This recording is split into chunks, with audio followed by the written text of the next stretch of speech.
कहते हैं दूध का जला छाछ भी फूक फूक कर पीता है। वही हाल पाकिस्तान का हो गया है। पाकिस्तान में भारत ने इतने बार एक्शन लिया है कि अब घबराहट में पाकिस्तान अलग अलग तरह के फैसले ले रहा है। पाकिस्तान ने अब अपने वायुसेना को क्या आदेश दिया है, और इस आदेश को सुनकर आपकी हंसी निकल जाएगी। वैसे जिस तरह से पाकिस्तान डरा हुआ है, उस हिसाब से उसका यह आदेश उसकी सेना पर फिट बैठ रहा है। वहीं दूसरी तरफ दुनिया में इजराइल अब अपने कदम को और आगे बढ़ा रहा है। क्या इजराइल का समझौता अब उस देश से हो रहा है जिसके बारे में कहा जा रहा था कि वह इजराइल का कभी दोस्त नहीं बनेगा? यूएई, सऊदी अरब के बाद यह तीसरा कौन सा देश है जो कि फिलिस्तीन को छोड़कर इजराइल का साथ पकड़ रहा है? वहीं अचानक से अजीत डोभाल ने पाकिस्तान में क्या गदर मचा दिया है जो पाकिस्तान उनसे डरने लगा है। एक विमान के खिलाफ 8 विमानों का यह फॉर्मेशन क्यों हो रहा है, आइए जानते हैं इन खबरों को विस्तार से। इजराइल के प्रधानमंत्री बेंजामिन नेतन्याहू ट्रंप के दिखाए गए रास्ते पर बहुत ही तेजी से चल रहे हैं। हाल ही में यूएई से अपने रिश्तों को सुधारने के बाद इजराइल के प्रधानमंत्री नेतन्याहू ने कहा है कि वो अब बहरीन का दौरा करेंगे और खाड़ी देश बहरीन के साथ अपने रिश्तों को सुधारेंगे। उन्होंने इस बारे में बहरीन के राजकुमार से बातचीत भी कर ली है। दोनों देशों में गर्मजोशी के लिए बहरीन के विदेश मंत्री पिछले सप्ताह ही इजराइल का दौरा कर चुके हैं।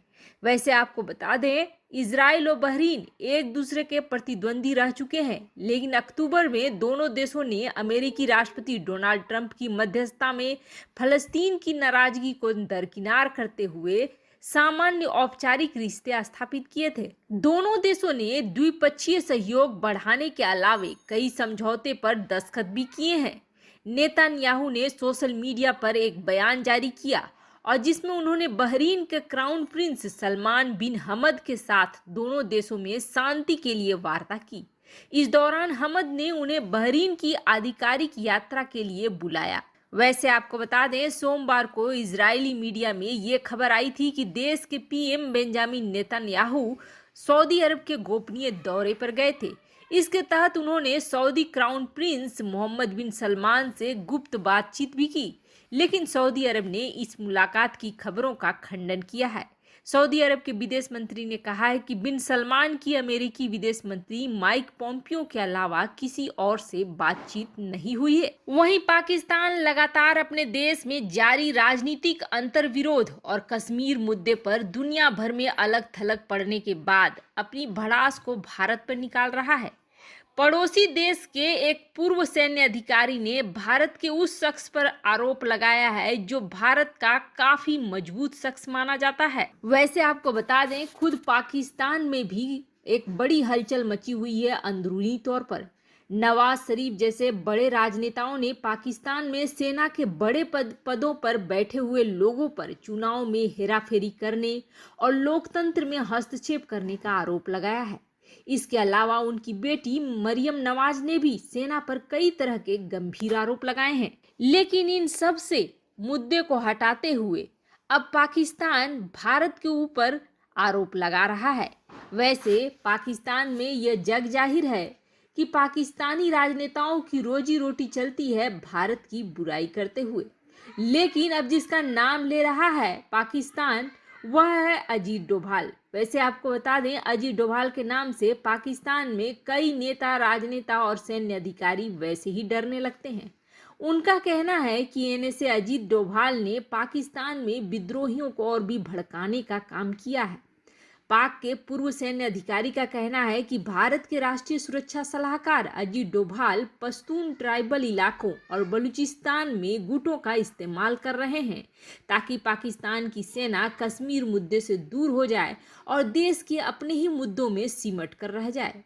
पाकिस्तान की वायुसेना के रिटायर्ड अधिकारी air vice marshal Shahzad Chaudhry ने एक लेख लिखा है और जिसका शीर्षक दिया है डोभाल डर्टी वॉर।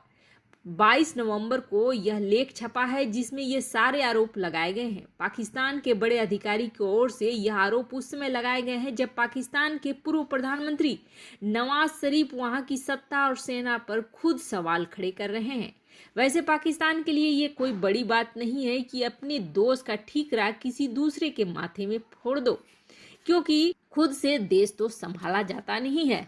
अर्थव्यवस्था गधे बेचकर और मुर्गे की टांग बेचकर बनाने की कोशिश की जा रही है, जो कि संभव है नहीं। तो ऐसे में किसी न किसी को तो दोष देना ही पड़ेगा, और अब वह अपने कर्मों का दोष अजीत डोभाल को देने की कोशिश कर रहा है। वहीं दूसरी तरफ पाकिस्तान ने भारत से डरकर जो काम किया है उसे सुनेंगे तो आप भी हतप्रभ हो जाएंगे, आपको भी बड़ा आश्चर्य होगा।